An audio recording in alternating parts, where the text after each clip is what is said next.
प्रधानमंत्री ने भरी चुनावी हुंकार, उत्तराखंड के रुद्रपुर में विजय संकल्प रैली को किया संबोधित। वहीं राजस्थान के कोटपुतली में कांग्रेस पर जमकर साधा निशाना।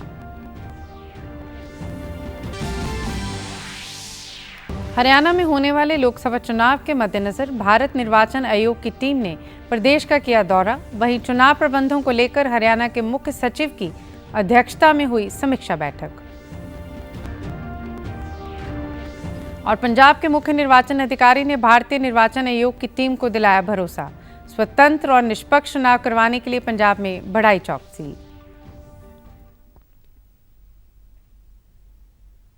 नमस्कार, चंडीगढ़ से आपका स्वागत है। मैं हूं गीतू गुलाटी। अब समाचार विस्तार से। राजस्थान में कोटपुतली में विशाल जनसभा को संबोधित करते हुए प्रधानमंत्री नरेंद्र मोदी ने अपने 10 साल के कार्यकाल की उपलब्धियां जनता के सामने रखी। कल उन्होंने कांग्रेस और इंडी गठबंधन पर भ्रष्टाचार, परिवारवाद और तुष्टीकरण को लेकर जमकर निशाना साधा। उन्होंने कहा कि इमरजेंसी की मानसिकता वाली कांग्रेस का अब लोकतंत्र पर भरोसा नहीं बचा और इसीलिए अब जनादेश के विरुद्ध लोगों को भड़काने में जुट गई है। उन्होंने कहा कि 2024 में राजस्थान बीजेपी को 25 सीटें दिलवाने का फैसला कर चुका है। देश की सियासत फिर दो खेमों में बंटी नजर आ रही है।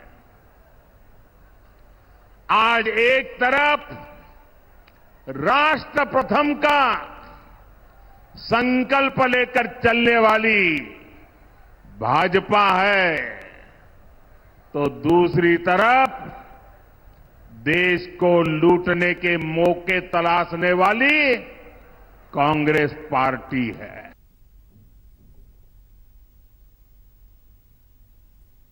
इससे पहले प्रधानमंत्री नरेंद्र मोदी ने लोकसभा चुनाव के लिए उत्तराखंड में पहली चुनावी रैली नैनीताल उधम सिंह नगर से लोकसभा क्षेत्र के अंतर्गत रुद्रपुर में संबोधित किया। पीएम मोदी ने कहा कि आपातकाल की मानसिकता वाली कांग्रेस को अब लोकतंत्र पर भरोसा नहीं बचा। उन्होंने कांग्रेस के नेताओं पर लोगों को जनादेश के खिलाफ भड़काने का आरोप लगाया। कांग्रेस के शाही परिवार के शाहजादे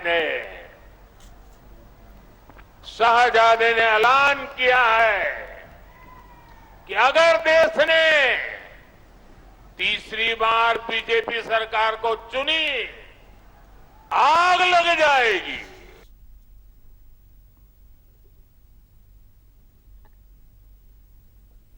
हरियाणा में होने वाले लोकसभा के आम चुनाव के मद्देनजर भारत निर्वाचन आयोग की टीम ने हरियाणा का दौरा किया और चुनाव प्रबंधों को लेकर हरियाणा के मुख्य सचिव टीवीएस सेन प्रसाद की अध्यक्षता में चंडीगढ़ में समीक्षा बैठक की। मुख्य सचिव टीवीएस सेन प्रसाद की अध्यक्षता में कल यहां हुई इस बैठक में संबंधित विभागों के प्रशासनिक सचिव व पुलिस महानिदेशक भी उपस्थित थे। इस दौरान भारत निर्वाचन आयोग के उप निर्वाचन आयुक्त हृदेश कुमार, उप निर्वाचन आयुक्त अजय भादु व सचिव सौभाग्यजीत घोष मौजूद रहे। मुख्य सचिव टीवीएस सेन प्रसाद ने बताया कि प्रदेश में निष्पक्ष व शांतिपूर्ण चुनाव करवाने के लिए सुरक्षा की दृष्टि से हरियाणा ने भारत निर्वाचन आयोग से केंद्रीय सुरक्षा बलों की 200 कंपनियों की मांग की है, जिसमें से 15 कंपनियां आ चुकी हैं।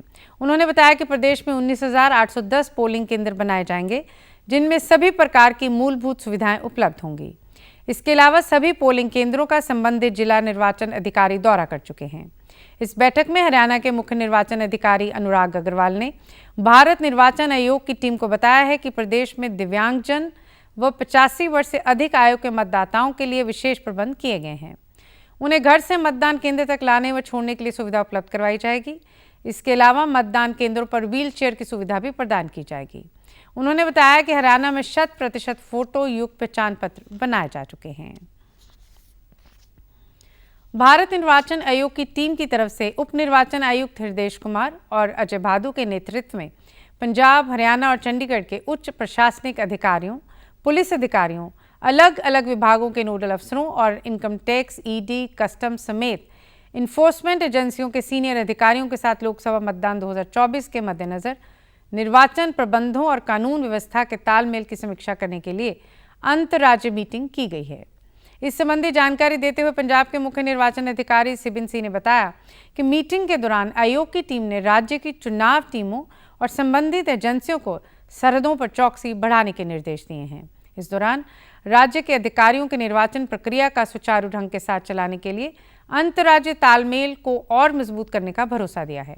आयोग की टीम ने विशेष तौर पर पड़ोसी राज्यों के अंतर्राज्यीय चेक पोस्टों पर और चौकसी की जरूरत पर जोर दिया, जिससे गैरकानूनी नकदी, शराब, नशीले पदार्थों या मुफ्त की चीज़ों की सरहद पार से रोक को यकीनी बनाया जा सके। इस दौरान पंजाब के मुख्य निर्वाचन अधिकारी सिबिन सिंह ने आयोग की टीम को यकीन दिलाया है कि राज्य में स्वतंत्र और निष्पक्ष मतदान करवाने के लिए चौकसी बढ़ा दी गई है और योग्य कार्रवाई अमल में लाई जा रही है।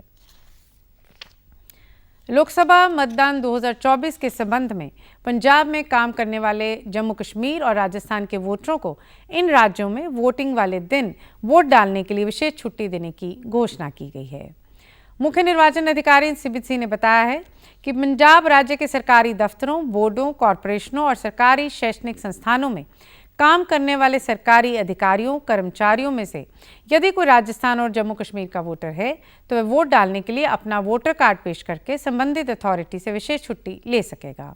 ये छुट्टी अधिकारियों, कर्मचारियों के छुट्टियों के खाते में से नहीं काटी जाएगी। उन्होंने बताया कि इन राज्यों में से अगर कोई वोटर पंजाब के किसी भी औद्योगिक संस्थान, कारोबार, व्यापार या किसी भी अन्य संस्थानों में काम कर रहा है तो उनके लिए भी छुट्टी घोषित की गई है। वहीं पंजाब में काम करने वाले हिमाचल प्रदेश और चंडीगढ़ के वोटरों को 1 जून को वोटिंग वाले दिन वोट डालने के लिए विशेष छुट्टी देने की घोषणा की गई है। मुख्यमंत्री नायब सिंह सैनी आज करनाल पहुंचे, जहां उन्होंने भाजपा कोर कमेटी की बैठक ली। 4 मंडलों के पदाधिकारियों के साथ बैठक करते हुए नायब सिंह सैनी ने उन्हें पूरी ताकत के साथ चुनाव में जुट जाने की बात कही।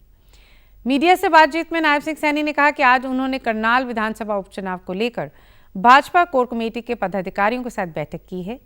उन्होंने कहा कि भाजपा कोर ग्रुप की मीटिंग में हमने करनाल विधानसभा उपचुनाव के साथ लोकसभा चुनाव को भारी मतों से जीतने पर चर्चा की है। उन्होंने कहा कि प्रधानमंत्री नरेंद्र मोदी के नेतृत्व में प्रदेश और देश में एक दिशा ली है। ऐसे व्यक्ति के साथ काम करके बड़ा अच्छा लगता है और एक नई ऊर्जा मिलती है। भारत के यशस्वी प्रधानमंत्री जिन्होंने भारत का सम्मान तो ऊंचा किया है और भारत को विकास की एक नई दिशा दी है, ऐसे व्यक्तित्व के साथ मिलकर के काम करना वो हमारे लिए गर्व की बात है। अच्छा लगता है जब बड़ा व्यक्ति कोई इस प्रकार का आशीर्वाद देता है तो हमें और ऊर्जा ताकत आती है। एक इस प्रकार का वातावरण रामलीला मैदान दिल्ली के अंदर किया, इकट्ठे होकर के इस प्रकार का दृश्य पेश किया कि जो ये गोल्ड मेडल भ्रष्टाचार के अंदर लेकर के आए हैं। विपक्षी दलों द्वारा अभी तक किसी प्रत्याशी की घोषणा न किए जाने पर नायब सिंह सैनी ने कहा कि वे अभी तक तय नहीं कर पा रहे हैं कि किस पर हार का बोझ डालें। इस बात को लेकर उनके अंदर कहीं ना कहीं भय का वातावरण है। आगामी लोकसभा मतदान के मद्देनजर पंजाब पुलिस ने राज्य भर के सभी रेलवे स्टेशनों, बस स्टैंडों और इनके आसपास एक विशेष घेराबंदी और तलाशी अभियान चलाया। ये अभियान पंजाब के गौरव यादव के दिशा निर्देशों पर लोगों में पुलिस का भरोसा बढ़ाने और समाज विरोधी तत्वों पर शिकंजा कसने के हिस्से के तौर पर चलाया गया। ये तलाशी अभियान सुबह 11 बजे से दोपहर 3 बजे तक सभी 28 पुलिस जिलों में से एक ही समय चलाया गया, जिसके अंतर्गत पुलिस टीमों और केंद्रीय हथियारबंद पुलिस बलों की टीमों ने रेलवे स्टेशनों और बस स्टैंडों पर आने जाने वाले लोगों की तलाशी ली। पुलिस टीमों ने उक्त ऑपरेशन के दौरान वाहन ऐप के प्रयोग के द्वारा रेलवे स्टेशनों और बस स्टैंडों की पार्किंग में खड़े 2 पहिया, 4 पहिया वाहनों की चेकिंग भी की। Special DGP law and order Arpit Shukla ने कहा कि राज्य के अलग अलग रेलवे स्टेशनों और बस अड्डों पर शक्की व्यक्तियों की खोज करने के लिए 2000 से अधिक पुलिसकर्मियों की गिनती वाली 221 पुलिस टीमें तैनात की गई हैं। उन्होंने बताया कि राज्य के 193 रेलवे स्टेशनों और 162 बस अड्डों पर चलाए गए इस तलाशी अभियान के दौरान 3851 से अधिक शक्की व्यक्तियों की तलाशी ली गई और वाहन ऐप का प्रयोग करके पुलिस टीमों ने रेलवे स्टेशनों और बस स्टैंडों की पार्किंग में खड़े 3002 वाहनों की चेकिंग भी की। बताने योग्य है कि पंजाब पुलिस ने आदर्श चुनाव आचार संहिता लागू होने से लेकर अब तक 433 FIR दर्ज करके 618 नशा तस्करों को गिरफ्तार किया है और उनके पास से 37.65 किलो हेरोइन, 60 किलो अफीम, 10.81 क्विंटल भुक्की, 40 किलो गांजा और 11 लाख रुपए ड्रग मनी बरामद की है।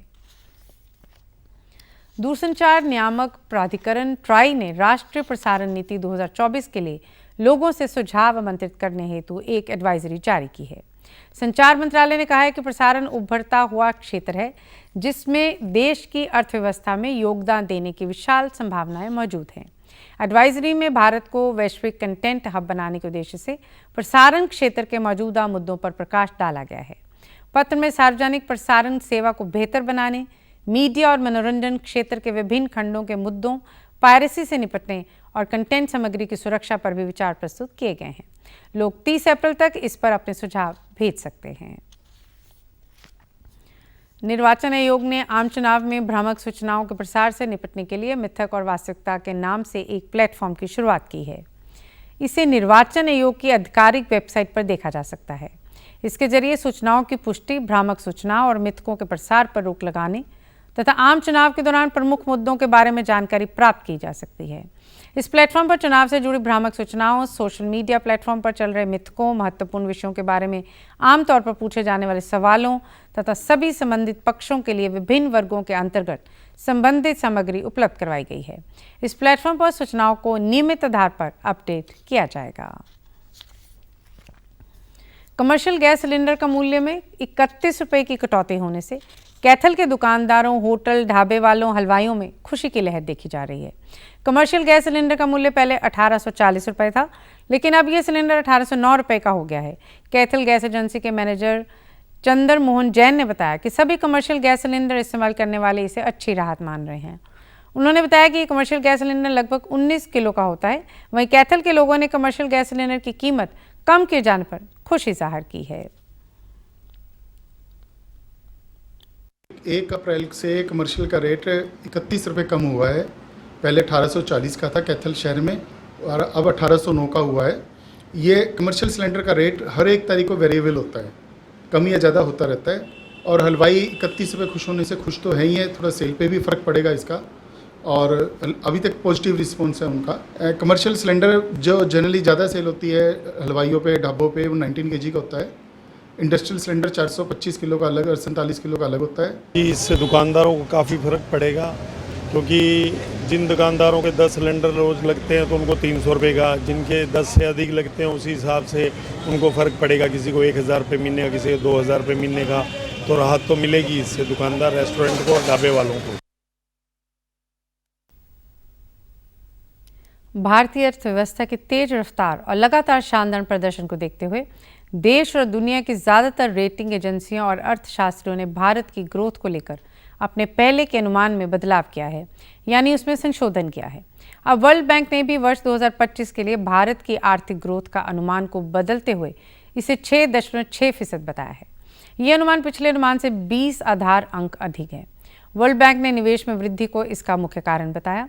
रिपोर्ट में कहा गया है कि वर्ष 2024 में भारत का ग्रोथ रेट 7.5% रहा, जो राष्ट्रीय सांख्यिकी ऑफिस के अनुसार अगर देखा जाए इसके अनुमान से 7.6% से थोड़ा कम है। रिपोर्ट के मुताबिक भारत की अर्थव्यवस्था अच्छी गति से आगे बढ़ रही है। वर्ल्ड बैंक ने सेवाओं और उद्योग में वृद्धि मजबूत रहने की उम्मीद जताई है, साथ ही महंगाई दर कम होने का अनुमान जताया है। अब खबरें फटाफट।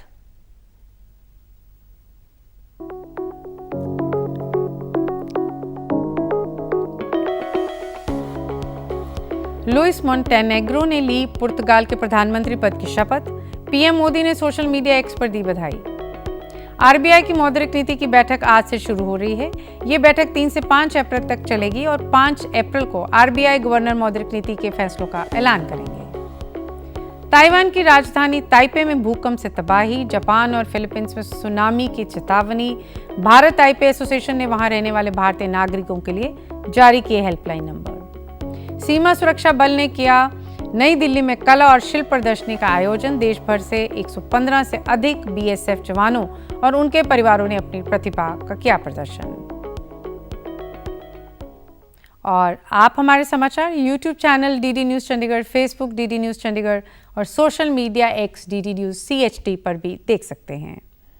इसके साथ ही चंडीगढ़ से समाचारों का सिलसिला समाप्त होता है। नमस्कार।